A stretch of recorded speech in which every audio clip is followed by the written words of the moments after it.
বললেন যে তোমাদের খাদ্য হলো যায়া যেই সমস্ত প্রাণী আল্লাহর নাম নিয়ে জবাই করা হয় ওই সমস্ত প্রাণীর হাড্ডি হইল তোমাদের খানা আর গোবর হইল তোমাদের খাদ্য। তাহলে বাড়ির আশেপাশে যেই সমস্ত হাড্ডি দেখা যায় এই হাড্ডিগুলা কাদের খাদ্য? জিনদের খাদ্য। তবে যারা মুমিন জিন আছে তাদের খাদ্য হলো এই ধরনের খাদ্যগুলা যেগুলি আল্লাহর নামে জবাই করা হয়। আর যেগুলি মূর্তির নামে দেবদেবীর নামে ফাটা বলি দেওয়া হয় সেই কানের হাড় যা কিছু আছে এগুলি মুমিন জিনদের খাদ্য না, এগুলি হলো শয়তান জিনদের খাদ্য। অনেকে ঘরের পাশে গরুর হাড্ডি ঝুলিয়ে রাখে, দড়ি দিয়ে একা লড়ে। তো জিজ্ঞেস করি ঘরের কোনার মধ্যে এই গরু সাবা এই হাড্ডি কেন লাগাইছেন?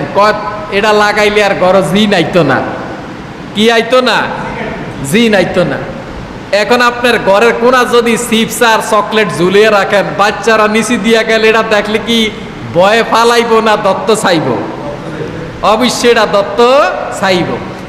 যেই খাদ্য হাড্ডি জিনদের খাবার ওই খাবারই আপনি লটকে রাখছেন, তাহলে এটা দিয়া কোনো জিন যাইতো না। এটা সম্পূর্ণ কুসংস্কার কথা, ঠিক না বে ঠিক? এরপরে দেখেন অনেকের ঘরের মধ্যে আশেপাশে বাজার থেকে তাবিজ কিনে এরকম না ঠোসা, সাত গাছের কাটা, ঠুন্ডা হিসার কাটা, এরপরে বিভিন্ন হাড্ডি গুড্ডি ইত্যাদির ভিতরে ঢুকাইয়া এরপরে মোম মারিয়া ব্যবহার করে।